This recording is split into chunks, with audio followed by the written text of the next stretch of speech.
नमस्कार. महासागरच्या खरीखरीमध्ये मी सुजाता आपले स्वागत करते.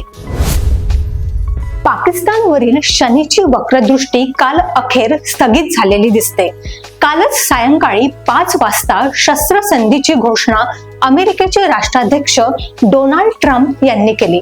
पाकिस्तानने शिमला करार मोडीत काढल्यानंतर हे शक्य होते. शिमला करारात दोन्ही देशातील लढाई, समस्या किंवा प्रश्न केवळ भारत आणि पाकिस्तान यांनी चर्चा करून सोडवायचे होते. पण भारताने सिंधू करार बासनात गुंडाळला आणि त्याचबरोबर पाकिस्तानने शिमला कराराची बोळवण केली. म्हणजेच हे दोन्ही करार दोन्ही देश पाळणार की नाही यावर चर्चा सोमवारी होणार आहे. भारताने यापुढे आतंकवादी हल्ला झाला तर युद्ध म्हणून गणला जाईल असे सांगितले आहे. याशिवाय फक्त पाकिस्तानकडून फोन आला, भारताने तो मान्य केला आणि अमेरिकेने त्याचे श्रेय घेतले.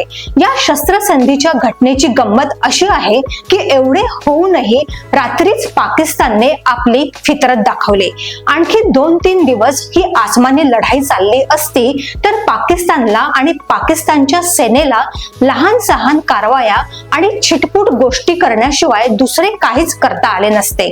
भारताची संरक्षण यंत्रणा जबरदस्त होते. आपण पुराणात वाचतो किंवा सिरियल मध्ये पाहतो त्याप्रमाणे आधुनिक शस्त्रांची क्षमता किती प्रभावशाली ठरते ते भारताने दाखवून दिले. एका झटक्यात आपण POK मधील 5 आणि पाकिस्तानातील 4 दहशतवाद्यांचे अड्डे उद्ध्वस्त केलेले होते.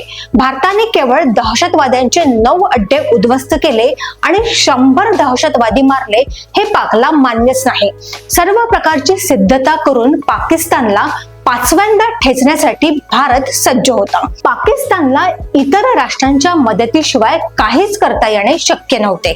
जागतिक बँकेने पाकिस्तानला तात्काळ मोठे कर्ज दिले. हे कर्ज अमेरिकेच्या होकाराशिवाय अजिबात मिळालेले नसते.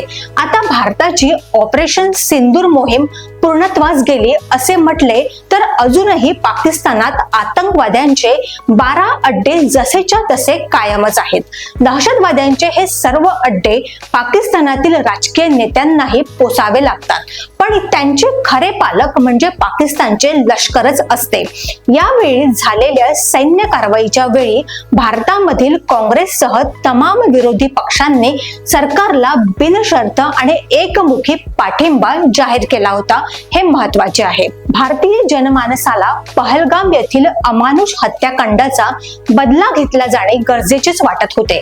अपेक्षेप्रमाणे तुर्की आणि चीन यांच्याशिवाय कोणीही उघडपणे पाकिस्तानची बाजू घेतली नाही.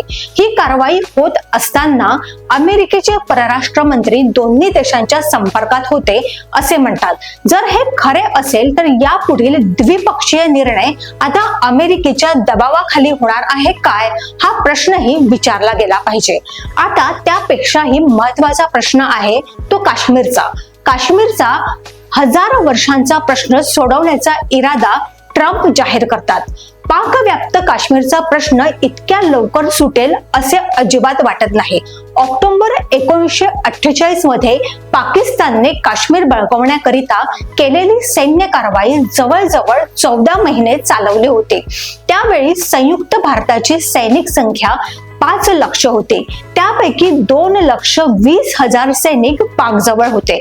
विशेष म्हणजे ते सर्व काश्मीरसाठी लढायला सज्ज होते. भारताच्या 2,80,000 सैनिकांपैकी 1 लाख सैनिक जुनागड, हैदराबाद यासारख्या संस्थानांच्या अंतर्गत कारवायांमध्ये विभागले गेलेले होते. त्यामुळे 14 महिन्यानंतरही भारताला पाकिस्तानने बळकावलेला भूभाग मिळवता आला नव्हता. म्हणून तो प्रश्न युनेस्कोकडे नेण्यात आला होता. आता जोपर्यंत दोन्ही देश ही गोष्ट मान्य करत नाही तोपर्यंत या प्रश्नाचे एवढे कंगोरे आहेत की तो प्रश्न निव्वळ चर्चेद्वारे खरोखर सुटू शकत नाही. पाकिस्तानच्या लष्कराला तो प्रश्न कायमच धगधगता ठेवणे गरजेचे वाटते. तरीही उतावळ्या ट्रम्प यांना हा प्रश्न सोडवण्यासाठी मध्यस्थी करावी असे वाटते.